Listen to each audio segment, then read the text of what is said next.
everybody. I'm Chanel. Welcome to Chanel's Reality. First and foremost, I'm Chanel, and this is my reality. If you're wondering why I look like this, my friend had a 40th birthday bash or whatever last night. And so, you have to pay to get makeup. I don't generally wear makeup, but I didn't wash my face. I was like, well, if I got to pay $75, then, I'll just keep it for a day. Just saying. Anyways, welcome to Chanel's Reality. Like I said, I'm Chanel, and this is my reality. I wanted to come on here because I was going down, the YouTube rabbit hole for a second. And, people have been, I feel like, look, I'm in my husband's chair. Razor. Have y'all heard of Razor? I bought him this chair for Christmas one year. Cost like $500. That was like 4 or 5 years ago, so it might be 900. Who knows? Sorry, y'all. If my husband's in the background yelling at the TV about football, so I apologize in advance. But anyways, let me say first and foremost, on Chanel's Reality, everything is alleged, is in my opinion, and it's for entertainment purposes only. So, like I said, I was in the little YouTube, what do you call it? Vortex. No, but honestly, I've been hearing for years people saying things about J-Lo and by J-Lo, Jennifer Lopez, who in the 90s, no, I don't know if it was the late 90s, early 2000s, she had a relationship, a romantic relationship with P Diddy Combs. And my understanding of that story is that there was a guy that was P Diddy's new artist. His name was Shine, or his name is Shine. And Shine, P Diddy, J-Lo, they were at, I guess, Shine's album release party, or maybe an album listening party or something to that effect. They were at a club downtown in New York, is my understanding. I believe Manhattan. And there was a pow-pow. Somebody got pow-pow with a pew-pew, if you get what I mean. And one of those people is a woman who said that Sean P. Diddy, Puff Daddy Combs, I call him Shitty Diddy on my channel, but whatever. You can call him whoever you want to call him. Pow-powed her in the face. Her name is, what is her name? Oh God, I forget her name. But I'm going to show you a video of her. She'll say, I'm going to show you a video of her so you'll see her again. You'll see her name. I'm sorry.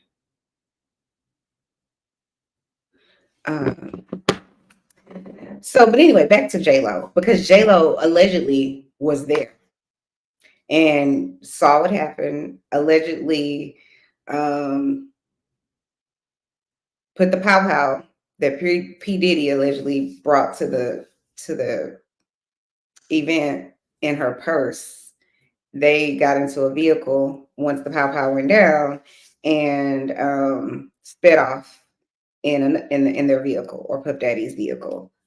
Which when they did that, my understanding is they ran a red light and they got pulled over. And so the rest is history.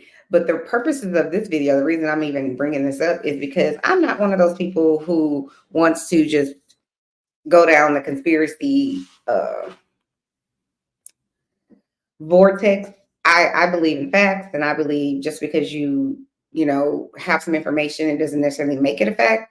And I believe in, journalistic responsibility and integrity.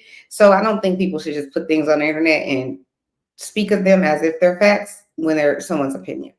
And I think we have muddied the waters a lot with 24-hour news, because 24-hour news basically, well, let me say it this way. Certain platforms that are on news networks, they make, wherever their person is that's going to give you the information, they surround them with a news-like environment.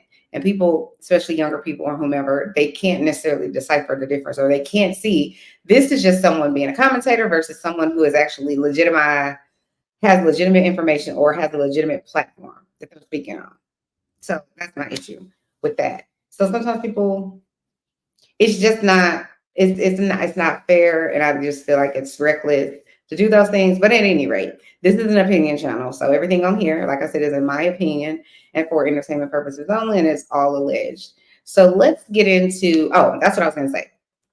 So the thing that made me want to make this video is all these years, I did, like I said, I did hear about, that incident. Because I probably was like maybe 19, 20 at the time. I could have been a little younger. I'm not sure. But I took it with a grain of salt because I didn't know all of this stuff was going on. I didn't know all the things we know now about the dark side, so to speak, of the entertainment industry. And when I say entertainment industry, I'm not talking about hip hop or R&B music or rap. I'm talking about film, TV, the music industry, and everywhere in between is what I'm speaking of, all of them. So to me, a lot of people are all dirty because they were all playing in the mud. Just my opinion. But like I said, I don't necessarily believe just because someone says something is that it is. You got to show me. That's just how I wrote. Because I do believe in integrity. However, I never did understand how everyone in the 90s, I think on some level felt Shine got railroaded and that he took the fall for Diddy, so to speak. And that, at least I can say what I believed was, yeah, he took the fall and, he's going to go to jail for 10 years. But this is my teenage mind, I'm sure, thinking that, oh, but he'll get out, and P Diddy will, probably give him 40 million or 10 million or 1 million or whatever it was at the time. And, it just is what it is. You take one for the team. That's how I thought it. But I also was probably a teenager when I thought this. I'm a whole ass adult now, so I don't think that way now, obviously. But how does that play into what I'm saying? My question is, if you pull over J-Lo and P Diddy, or even just any celebrity, but we're gonna say J-Lo since she's the one that's entangled in this. If you pull J-Lo over, there is a pow pow in her trunk that you find because she has whomever's driving has run the red light. Y'all take her back to the station to question her. You find out that they were involved in a pew pew and a pow powing of someone at some point earlier that night. Not saying that they did it, but they were involved in it and they fled the scene. I thought that was illegal, but I'm not a lawyer. I wasn't there, so I don't know. So, but I thought that was illegal because I would think that would be called fleeing the scene of a crime, especially if you've been involved in said crime. That's part one. And then part two is at some point for J-Lo to get quote unquote released, I would imagine that those police officers or either spoke to J-Lo or spoke to J-Lo via her attorney. And maybe someone, I don't understand how her attorney gets her out of this, other than to say, charge my client with the crime or don't. And they never can provide enough proof to bring her, to compel her to say either A, she saw something, what she saw, and whatever else. I don't know how they cannot compel her to say it, at the very minimum, what she saw. I don't know how that works, which is why I'm making this video. Again, like I said, I'm not an attorney, so I don't really understand how you can be at a scene of a crime, someone gets pow-powed in the face, you leave, you flee the scene, you get pulled over by the police, you get taken to jail, and you get to answer no questions. I'm not saying that's what happened. I'm saying I don't understand how that would happen. Even if you have an attorney, your attorney, even if you speak to your attorney, are you not allowed to answer the question? A, I wasn't there. Or B, I was there. This is what I saw.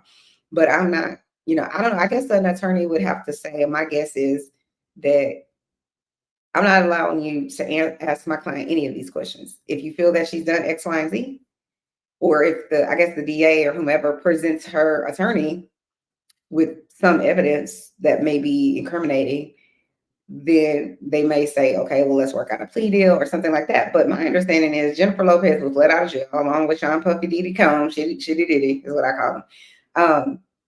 And no charges were filed against them. How do you leave a whole as scene of a crime? No one knows. No, you don't have to say anything ever. How does that work exactly? I don't understand how that works. So if you have a legal mind, or you're a legal, or you are an attorney or whatever, chime out in the comments. Let me know if you know, because I don't know how that works. Because I'm thinking to myself, okay, well, if she had to tell the cops at bare minimum, or her attorney at bare minimum had to say she was not involved in this, and this is how we know this. So somebody had to lie at some point. How do the police release you, even if you have an attorney, when you've been at a scene of a crime and you fled and someone has been physically harmed with a pow-pow? If I show up at the hospital and I have a pow-pow somewhere on my body, the hospital is required, meaning the medical staff, the nurse, the doctor, somebody, they're required. They have a duty to report. Just like me as a social worker or as a therapist, I have a duty to report. As a therapist, you don't have the duty to report certain things. Like if you were in session and someone said, my husband, there was DV or my boyfriend or whatever, unless that person wants to file any charge, it's just not, we don't have to report it. I don't understand why, but I just know we don't have to report it. And of course, I've asked why. But if you are in session with me and DV happens and someone is underage, like a child, elderly, or someone who is unable to, what's the right word?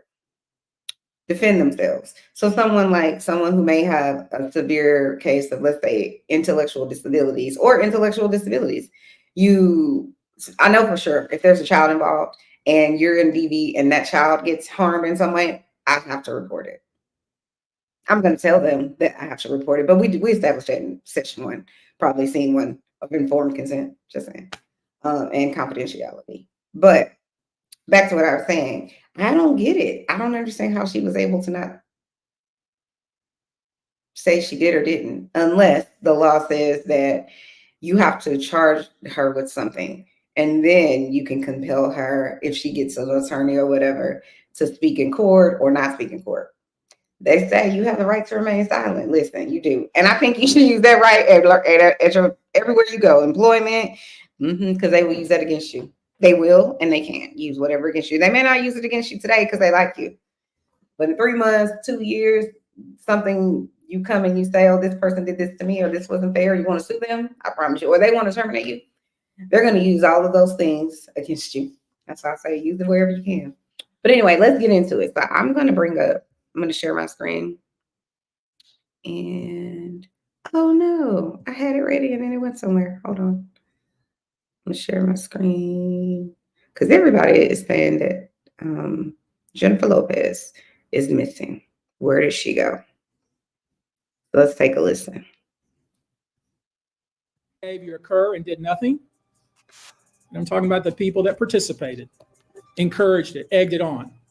They know who they are. Yo, word on the street is that Jennifer Lopez will be required to testify in Diddy's trial because she has allegedly been mentioned a bunch of times in the new 120 lawsuits. But there's a bit of a problem. She's nowhere to be found. Jennifer Lopez has allegedly gone missing. Child, this can only mean one thing. She knows, guys. She knows she's going down for all the crimes she helped Diddy commit, and there's no way out. I mean, y'all have been saying for ages that she needs to be held accountable, and it looks like the day has finally come. come. That is, of course, if the feds can find her. Now, when it comes to J-Lo, we know that she was involved in the 1999 incident when she and Diddy were together and went to a nightclub called Hot Chocolate at Midtown's Club New York in December 1999 to celebrate the release of Shine's soon-to-be-released album. Based on reports, when it reached around 2:20 a.m., Diddy accidentally knocked a drink out of a patron's hand named Matthew Allen, whose street name is Scar. Apparently, Scar didn't take it as an accident, and he confronted Diddy over knocking down his drink. One thing led to another, egos were bruised,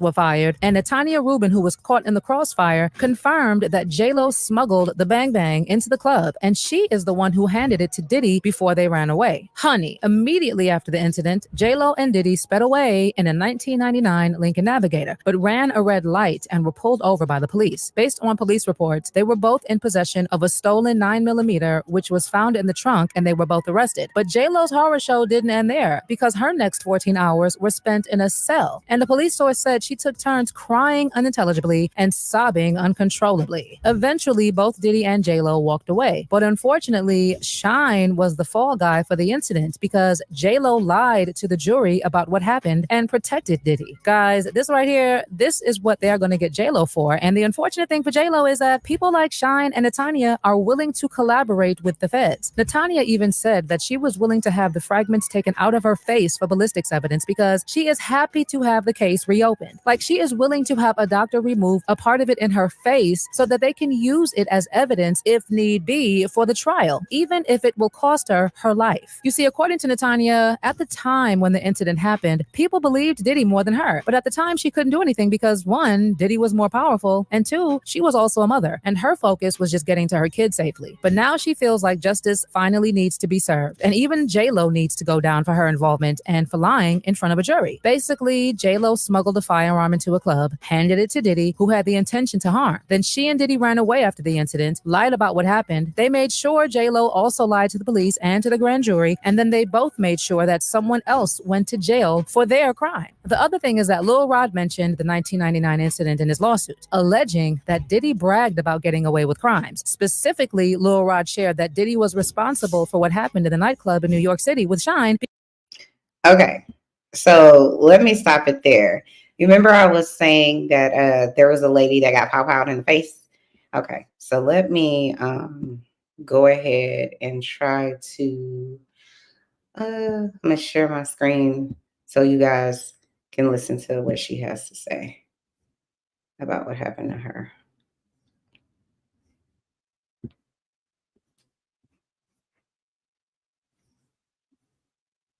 Sharing her story. Natanya, thank you so much for being with us. I can't imagine what you've been through since 1999 and then all the emotions that must be coming up over the last couple of days. What was your reaction, Natanya, when you saw these massive raids at P. Diddy's two homes? First and foremost, thank you for having me. It was very emotional. In short, it was extremely emotional because it was basically, it marked 25 years, a quarter of a century since this occurred. And I've had to relive this over and over again, intermittently in that time. So when I saw it, it was very cathartic because I finally felt like justice would be done. Justice would be mine and belong to all of his victims. Yeah, and you have said since really right after the shooting that it was P. Diddy who shot you. I mean, I think you even said it to the doctor that night, right? I said it immediately. I literally watched them pull out the guns. I've had a clear point of view. I mean, for God's sake, I got shot in my nose. I was facing them directly. I watched everything occur and have described it, you know, vehemently to all parties involved.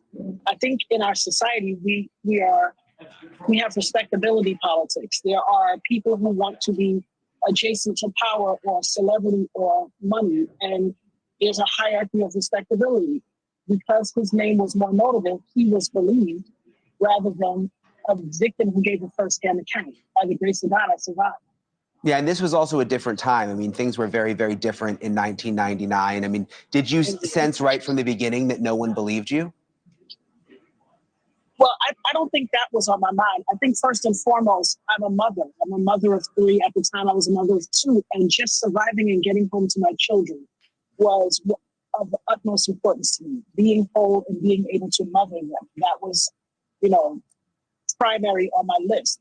I didn't have any reason to believe that to think that someone would not believe me. But as things unfolded, it was a very short period of time where I realized that's what in fact was happening. So as I mentioned, Diddy has denied being the one who pulled the trigger. But this is interesting, Natanya. Rodney Jones, also known as Little Rod, is now suing Diddy for sexual harassment. That's something that's been in the headlines for the last couple of days. And there's a very interesting quote from his lawsuit that relates back to you that I want to read because it sort of ties all of this together. And it says, Jones claims in the lawsuit, Mr. Combs shared that he was responsible for the shooting in the nightclub in New York City with rapper Shine. He shared that artist and Mr. Combs' girlfriend at the time, Jennifer Lopez, aka J-Lo, carried the gun into the club for him and passed him the gun after he got into an altercation with another individual. So again, this is why I can't understand if P. Diddy shared this information with whomever he shared it with. It says the source is the U.S. Federal Court, Southern District of New York.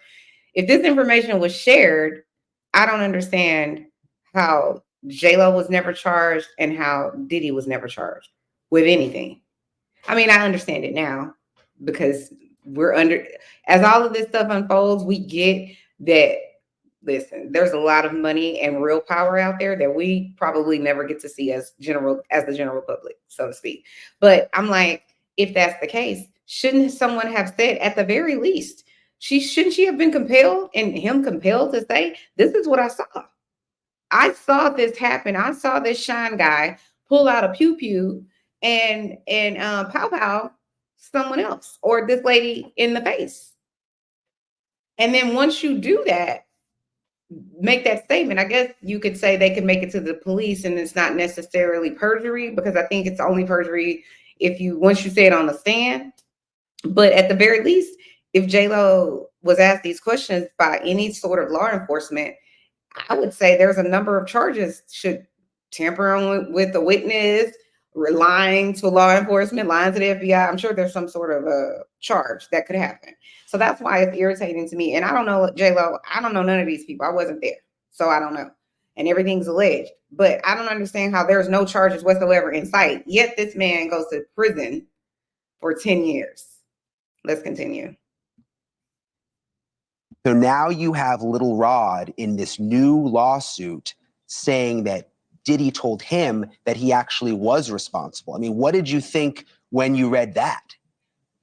Well, I was incensed for a number of reasons. First and foremost, for the past quarter of a century, he's vehemently denied that he was responsible, even though I knew wholeheartedly, and as so many others who were in the club that night, we all knew he was responsible. A lot of people were afraid for their safety, justifiably so. I mean, the history that has occurred in the last 25 years proves that they were justified in being afraid. But I wasn't afraid.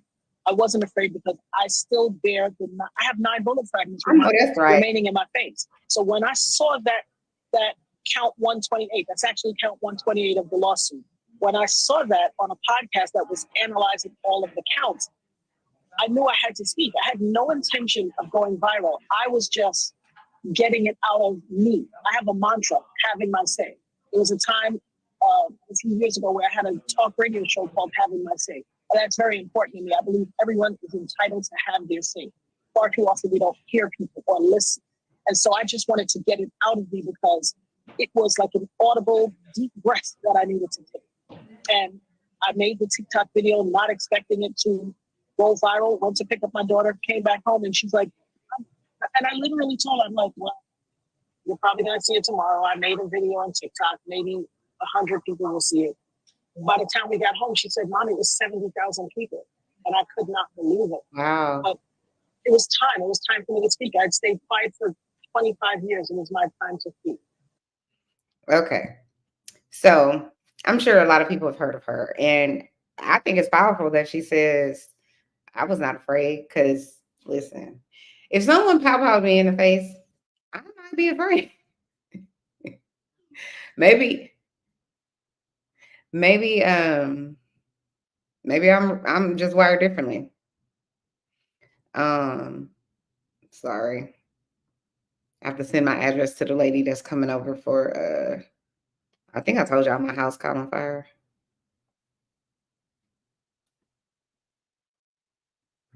So let me see this really quickly.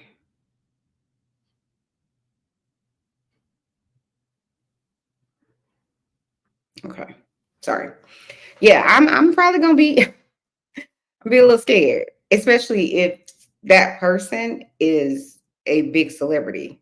Meaning, I'm not scared of the celebrity per se. I'm scared of the fact that this person is capable of pulling out a weapon, a firearm that's used to unalive people in a public space. Use that pow on me in a public space to try and unalive me in a public space in front of multiple witnesses, people at this club, and nobody goes to jail for it. That person isn't even charged with it. So that's my fear. My fear is I could stand up, I could say something, but what difference does it make? If I stand up and I say something and this person could do this because they have clearly all kinds of audacities, how can I move forward with that? And think about it. How many people now, since then, when you know, she said, you know, I was like, take the bullet fragments off my head and we can use it, you know, and they did nothing. Whomever the DAs or whomever these people were, people that have a fiduciary responsibility, meaning they have a responsibility to protect the public. They didn't do it. They failed her. And as a result of failing her, all of these other people are victims because somebody didn't do their job. Somebody got paid off. Somebody didn't have enough backbone. Somebody, you know, whatever it is, fill in the blank. I do think on some level, some of the people that saw something and maybe didn't speak about it, my opinion is, not all of them, but my opinion is that some of those people may not have spoken about it because of fear of either them being unalived or people like their family being unalived. And if that's the case, you can't ask anybody to jeopardize their own safety for you or for others. I'm not saying you can't ask. It's unlikely that those people are going to do that. And you certainly can't ask them to jeopardize their own safety for the safety of their loved ones, people like their children, their mom, their parents. Like, you can ask, but how many people are going to sit there and say, you know what, because I want to do the right thing, and even though I know these people are powerful enough to X, Y, Z, they have this much money, whatever it is, right? They have the cops or the police in their pocket, whatever it is that you think at the time. And these people are threatening my whole life and the life of those I love. I think you'd be hard pressed to find someone who'd be like, okay, I'll tell. That's why I'm not standing on those people's necks. But for the people that were there to simply profit, who didn't care about the welfare of other human beings, who weren't feeling threatened and whatever else, or feeling like they were obligated to do this, those people, all of those people, I hope all of them go to jail. There's a special part of hell for you, in my opinion, unless, you know, you go and you redeem yourself with the Lord. That's what the Bible says. And I'm paraphrasing. But yeah, you can redeem yourself. But I'm saying, for me as a human being, I ain't Jesus. Let's be clear. I'm not Jesus. So I don't have to, you know, do all of that. But I have to forgive and move forward. But this didn't happen to me. So, but anyways, let's finish listening. Oh, go to Culture. I think it's called Culturesville. This is where I got part of this video from. Go and support her channel. I put the link in the description. So let's continue. Oh, let me bring this back up. Hold on.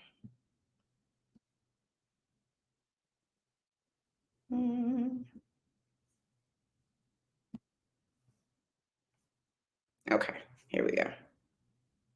Because he bragged about getting away with it. Speaking of Shine, after Diddy's apology video went viral, he's one of the people who reacted, and in a post shared on Instagram, Shine denounced their crime. The other thing is that Lil Rod mentioned the 1999 incident in his lawsuit, alleging that Diddy bragged about getting away with crimes. Specifically, Lil Rod shared that Diddy was responsible for what happened in the nightclub in New York City with Shine because he bragged about getting away with it. Speaking of Shine, after Diddy's apology video went viral, he's one of the people who reacted, and in a post shared on Instagram, Shine denounced Diddy and showed his support for those who were affected by Diddy's actions, saying, "I vehemently denounce the repugnant behavior of Sean Diddy Combs captured on the video. As a father of a precious daughter, a global citizen, and the next Prime Minister of Belize, I want absolutely nothing to do with people who engage in this pattern of diabolical behavior." Shine has actually also been very vocal about how he believes that both J-Lo and Diddy should be made to pay for their crimes. So if the feds are looking into all these other cases that were swept under the rug, there are pretty high chances that J-Lo will need to answer for her crimes as well. Okay, other than this incident, people are also saying that J-Lo witnessed firsthand how Diddy can get in different other situations. For instance, there was a time when Gene Deal was given a story about how Diddy threatened to put his hands on Will Smith because Will and Jada were allegedly hoping to hook up with J-Lo. Apparently, when Will and Jada started talking to J-Lo, suggestively, Diddy was visibly upset. So he walked to Will Smith and straight up told him that he felt like he was trying to hook up with J-Lo. He literally wanted to punch Will Smith and requested that Gene remain in his vicinity in case he needed protection. Birthday party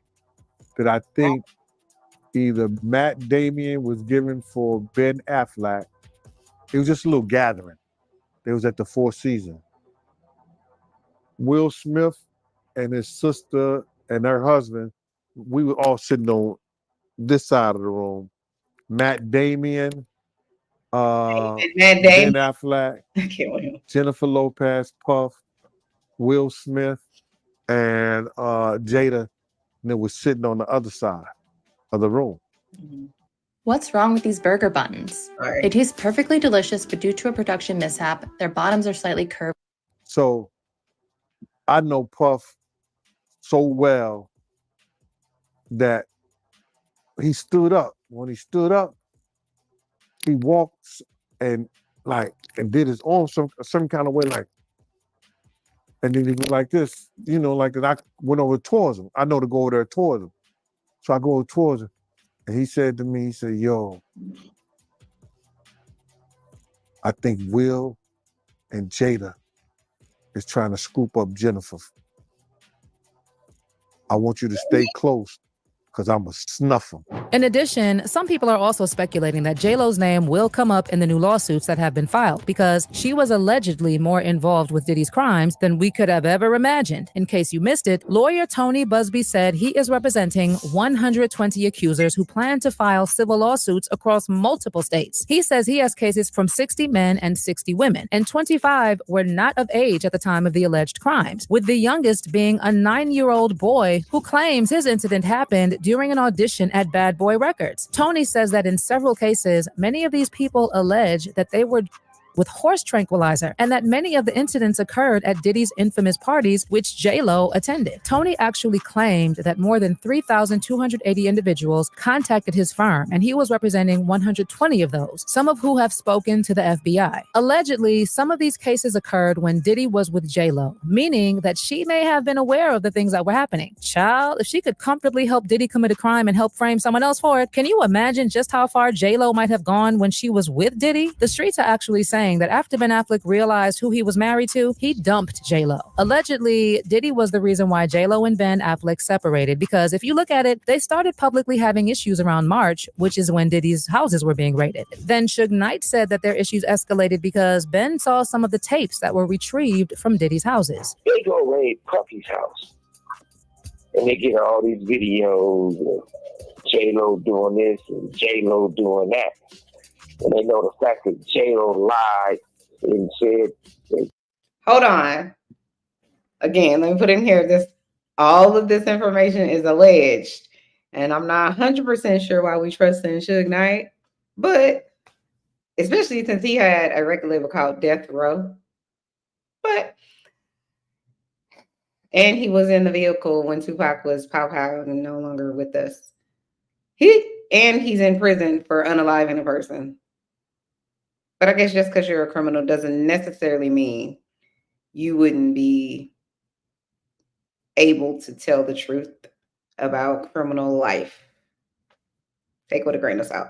But anyways, let's go back and listen to what he has to say. I'm gonna back it up just a little bit because I know I was talking a little bit when she first started bringing up Suge. Retrieved from Diddy's houses. They go raid Puffy's house, and they get all these videos of J-Lo doing this and J-Lo doing that.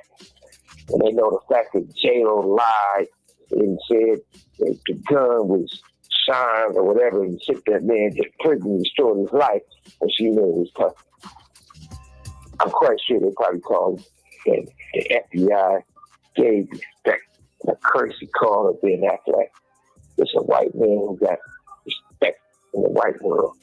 I'm quite sure they said, we want to show you some things. It's about your wife.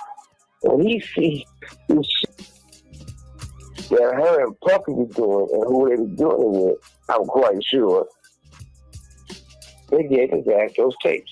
You know, something else that people are saying is that J-Lo would also know about what happened to Kim Porter because when she was with Diddy, she knew that Diddy kept the door open with Kim. And because of this, she was always looking into what was going on in Kim's life. Gene Deal even said that at one time, J-Lo tried to bribe him into telling her what was going on with Diddy and Kim, and also confirmed that when Diddy was with J-Lo, he would often leave J-Lo in the house to go looking for Kim Porter. Like Kim could not be with nobody else, and he knew it.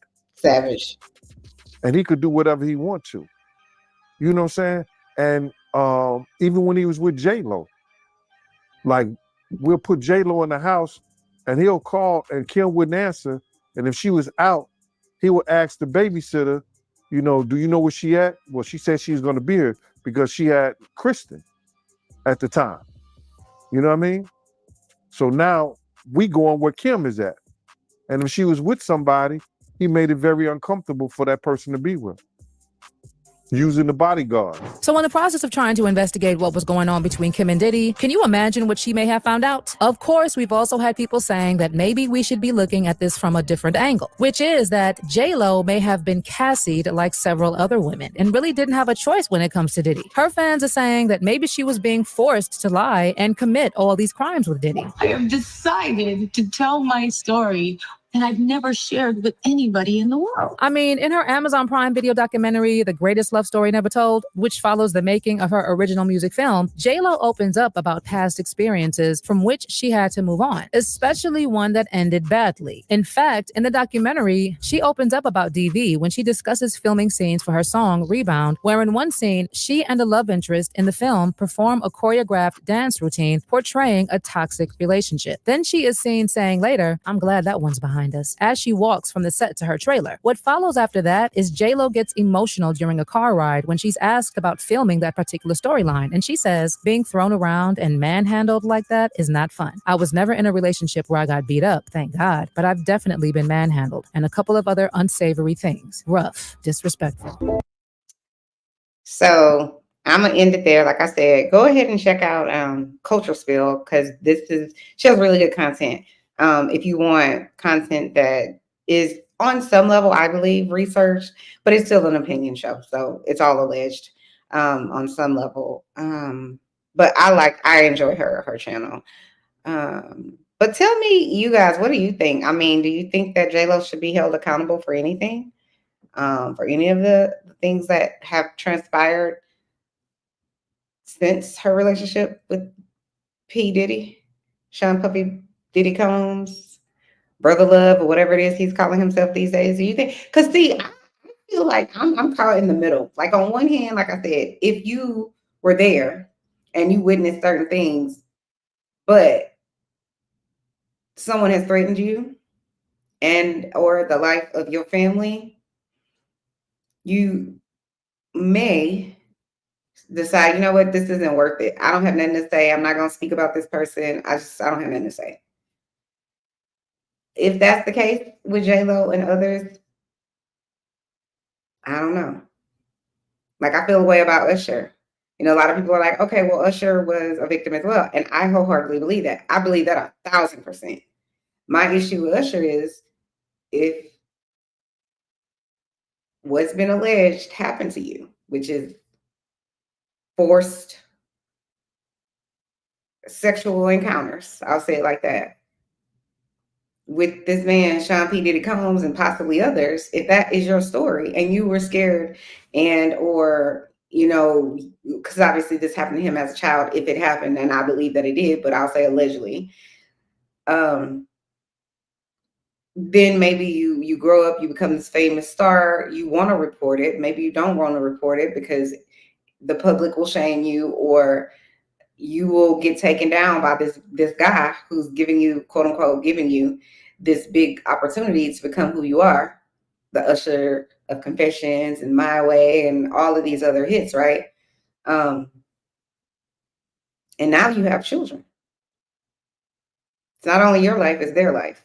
So I want to give him a pass, but I can't give him a pass because you then sent, you and Scooter Braun allegedly then went and created a whole ass record label so that you could sign Justin Bieber, who now looks like, excuse my expression, The Walking Dead. Like, he looks as though someone has attacked this man's entire soul and he's damaged not to be recovered. And I hope that isn't the case, but I have a very sneaking suspicion it is, because if you go back and you look at what Justin Bieber looked like at 14, go look at him on the Chelsea Handler show from back in the day, or whatever show. That Justin Bieber is a very different Justin Bieber now. And I'm not saying, because I don't know these people, I wasn't there, right? Everybody has their day in court, quote unquote, but I believe it. If I'm being honest, I believe every single thing that's written in these people's lawsuit. I don't have a reason not to. It is what it is. Show me some proof that the victims or the alleged victims are lying, and then I'll maybe consider it. It just is what it is. I believe victims, and that ain't changing over here on Chanel's reality. It's my reality. And I work with victims of sex crimes for many years, so miss me with that. Anyways, so I have a problem with the fact that y'all allegedly made a whole record label so that you could move, so that you could sign, for the sole purposes, allegedly, to sign Justin Bieber's life over to P. Diddy. It's savage. Everything that's going on is savage. And if J-Lo knew anything, I really want her to come forward. I hope she has the courage to come forward. She has a lot of money and power as well, so, and influence. So J-Lo, if you hear this video, sis, I'm hoping you come forward and tell the truth about what you saw or didn't see. Again, guys, if you're new to this channel, thank you so much. Welcome. Please hit the subscribe button. If you're returning, please hit the like button, hit all my buttons, hit the notification button, because that's a free and easy way to support my channel here on Chanel's Reality. But chime down in the comments. Let me know what you think. Do you think J-Lo is guilty of anything? Do you think she'll have to testify? Do you think that the feds have talked to her? I can't imagine that they have not. And you remember that guy, he's an attorney. He came out the other day and did a news press conference in Houston, which is where I'm located. And he said that there's a lot of celebrities that are on some list somewhere. And I'm paraphrasing what he said. And that it's going to come out eventually. Pretty soon, allegedly, is what's going to happen. So we'll see. I wonder if J-Lo's on that list of people who someone else has said she was around when these other things was happening. I just feel like J-Lo wouldn't be, but you never know what people will do or won't do, I'm being honest. But again, like I said, guys, chime down in the comments. Let me know what you guys think. And then until next time, thank you for tuning in to Chanel's Reality. I'm Chanel, and this is my reality. Love you guys. Talk to you later. Hit that like button, hit that like button, hit that like button, and subscribe. Thanks. Bye.